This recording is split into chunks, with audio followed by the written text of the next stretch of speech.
Hello and welcome back to another video. Today we are going to be looking at what logic gates are and how they work. I'm going to be doing this inside of Minecraft because it is one of the easiest ways to show you. So I hope you enjoy. Here we go. So what logic gates are arrangements of transistors, but in Minecraft we don't have transistors, we have redstone torches. And if transistors are wired up in a certain way, then they can just turn into an inverter like this, where you can just change what your input is to the output, and then they will form these logic gates that I've got all lined up ready down here, which include the NAND gate, the AND gate, the NOT gate, the OR gate or OR gate, then the NOR gate or NOR gate, then the XOR gate, the NEXOR gate, and a half adder, which is two logic gates, the AND and XOR combined.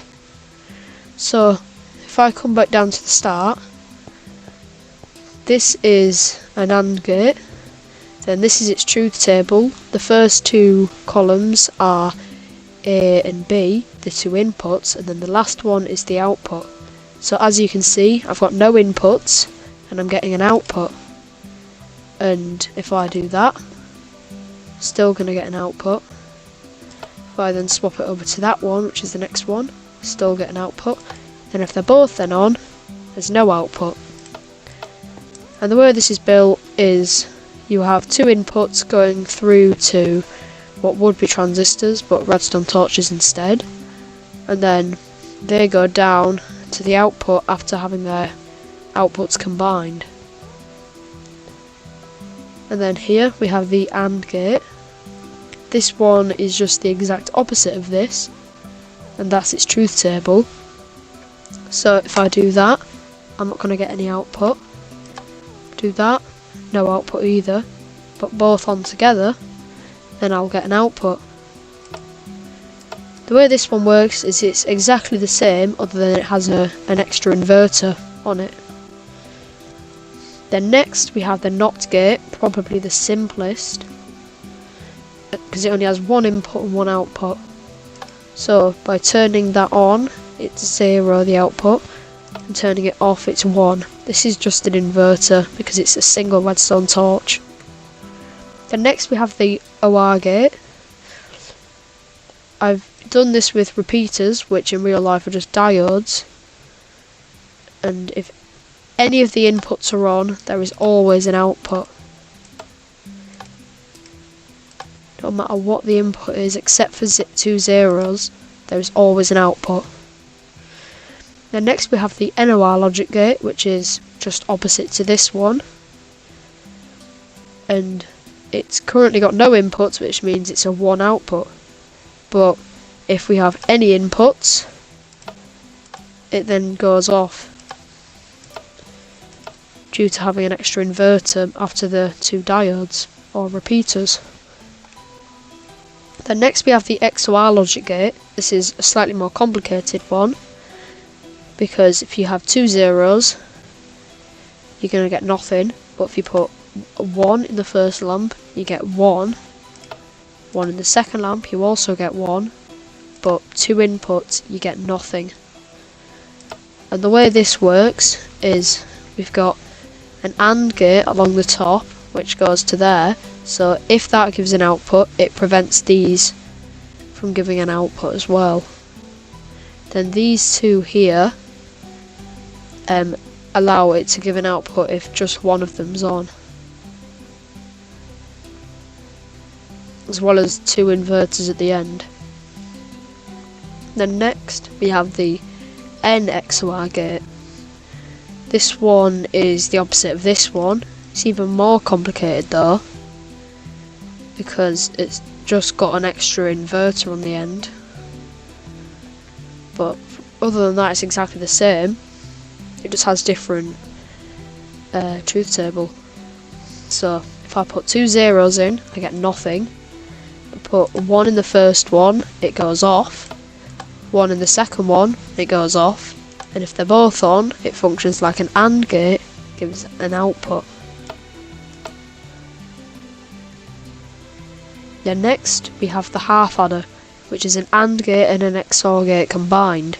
It adds two binary values together, and the first two numbers on here are the two inputs, then the second two are the two outputs. So if I input 1, it'll come out there, as you can see on the truth table. If I then put 1 on the other side, still does that because of the XOR logic gate. And then if I do that, we then get a carry bit out. And if you look at this, you can actually see they're the two inputs from the start, but this first column of the outputs is the same as the AND gate, and the second one is the same as the XOR gate. That's why computers are just so cool, especially in Minecraft. And as you can see, it's just taking the AND gate out from here and then using that just for that, and then the XOR gate underneath everything. If you're now wondering how the logic gates are used in real life, in every computer and device, the CPU in the very centre of it is powered by logic gates as well as memory. But in this video we are only talking about logic gates. So basically these half adders then form something I've got right over here on this world. What it is it is a 8-bit CCA, which just stands for carry cancel adder. And what it does is it adds two 8-bit binary numbers together. And if you've watched my other video, I recommend you go check that out. It teaches you about how binary works. So if I input 5 and 3, I'm going to get 8 out because of the way it works. Because it starts off with XOR gates on the inputs, and then there's also the thing that produces the carries, which then get XOR'd with the last ones, except for the carry out, which is the very top lamp.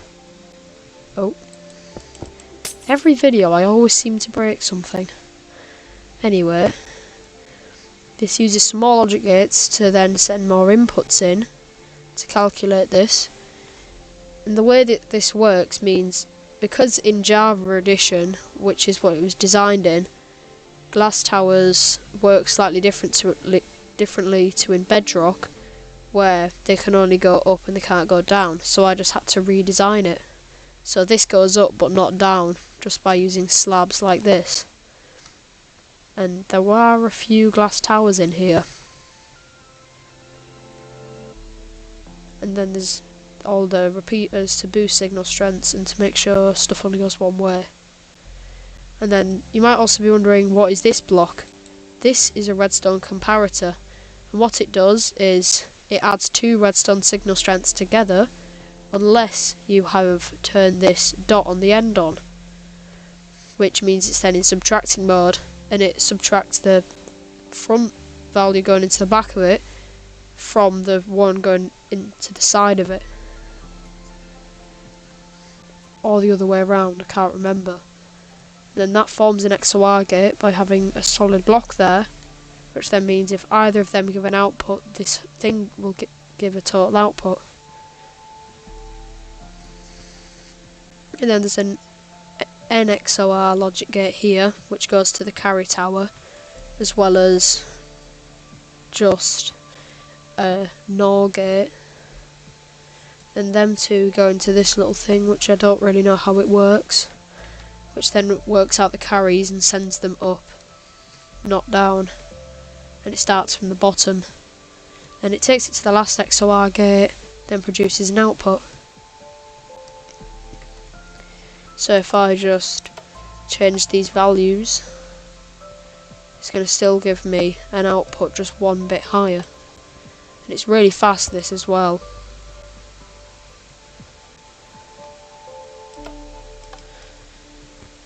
So if I just add a giant number like this,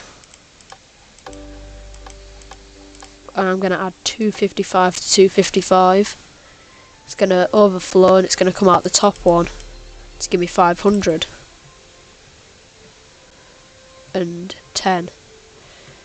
Because in 9-bit binary the highest number is 511.